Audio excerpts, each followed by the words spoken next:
Haleluya. Shalom saudara dan saudari yang dikasihi dalam Kristus.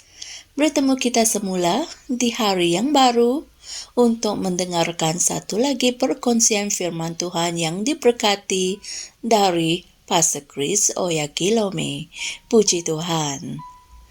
Pernahkah kalian terfikir bahwa kalian merasa tidak layak untuk Tuhan? Merasa diri tidak layak untuk mengerjakan kerja Tuhan? Jika kalian pernah merasa begitu, maka Tuhan ingin kamu tahu bahwa Dia tidak selalu memilih orang yang paling layak. Haleluya. Mari kita renungkan bersama. Ayat Injil pembukaan dipetik dari 1 Korintus 1 ayat 27 yang berkata, "Tetapi apa yang bodoh bagi dunia, dipilih Allah untuk memalukan orang yang berhikmat. Dan apa yang lemah bagi dunia, dipilih Allah untuk memalukan apa yang kuat." Inilah firman Tuhan. Bertahun-tahun yang lalu, Tuhan telah bercakap kepada saya ketika saya seorang remaja. Ini adalah kali pertama saya mendengar secara pribadi daripada Tuhan. Dia berkata kepadaku, "Aku ingin kamu membawa umatku ke dalam warisan mereka." Inilah perintah Tuhan. Pada peringkat hidupku masa itu, saya tidak tahu apa-apa tentang sebarang warisan. Saya masih baru dan muda. Tiada siapa yang mengajar saya bahwa kita mempunyai apa-apa warisan dalam Kristus. Di gereja kanak-kanak, kami belajar tentang melayani Tuhan dengan rasa hormat dan kasih sayang, dan banyak kisah Alkitab yang indah.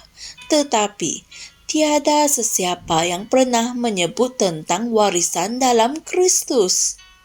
Namun, apabila Tuhan berkata kepada saya, "Aku mau kamu membawa umatku ke dalam warisan mereka," saya hanya terima perintah itu. Haleluya.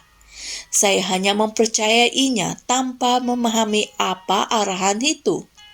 Saya tahu Dia akan menunjukkan kepada saya apa itu, dan Dia sudah menunjukkannya. Dan saya telah melaksanakan arahan tersebut sejak itu. Haleluya. Pengalaman saya dengan Tuhan sangat mencerminkan apa yang dikatakan oleh Rasul Paulus dalam Efesus 3 ayat 8. Di mana dia berkata, "Kepadaku, walaupun aku adalah yang paling hina di antara semua orang kudus, umat Allah yang telah disucikan, rahmat, berkat, keistimewaan ini telah dianugerahkan dan diamanahkan dengan murah hati untuk memberitakan kepada orang bukan Yahudi tentang kekayaan Kristus, kekayaan yang tidak dapat dicari oleh manusia, yang tidak berkesudahan, yang tiada batasan, yang tidak terhingga, yang tidak terkira, dan yang tidak berkehabisan." Maha mulia Tuhan. Terjemahan ini adalah dalam Amplified Classic versi. Fikirkanlah hal ini. Jika Dia mencari orang yang paling layak, Yesus sepatutnya dilahirkan oleh kaisar dan dibesarkan di istana. Tetapi Allah tidak berbuat demikian. Alkitab berkata, "Ingatlah saudara-saudara, bagaimana keadaan kamu ketika kamu dipanggil. Menurut pandangan manusia, tidak banyak orang yang bijak, tidak banyak orang yang berkuasa, tidak banyak orang yang berkedudukan tinggi." Dan hal ini boleh didapati dalam 1 Korintus 1 ayat 26. Haleluya. 2 Korintus 3 ayat 5 berkata, "Bukan berarti dari diri kami sendiri kami mampu memperhitungkan sesuatu sebagai dari diri kami sendiri, tetapi kemampuan kami dari Allah." Haleluya, amin. Perkataan kemampuan juga boleh diterjemahkan sebagai kecekapan atau keupayaan. Dialah yang telah memanggil kamu dan memberikan kamu keupayaan yang luar biasa untuk melaksanakan kerjanya. Jangan sesekali memandang rendah kepada dirimu sendiri atau memikirkan tiada apa-apa yang istimewa tentang dirimu. Tidak, Dia telah menjadikan kamu cekap. Oleh itu, lihatlah lebih daripada kemampuan fizikalmu. Ingatlah sentiasa bahawa kamu ialah seorang yang istimewa baginya, dan Dia telah memberikan kamu kebolehan yang ilahi untuk memenuhi panggilannya dalam hidupmu. Amin. Saudara dan saudari sekalian, mari kita sama-sama berdoa. Ya Bapa, terima kasih kerana mengasihi aku dan merancang hidupku untuk kemuliaan-Mu. Engkau menetapkan aku untuk kerja istimewa-Mu dan mempercayakan aku dengan Injil kemuliaan itu. Melalui aku, ramai orang akan memperoleh pengetahuan tentang Kristus dan menikmati warisan mereka di dalam Dia. Dalam nama Yesus. Amin. Haleluya.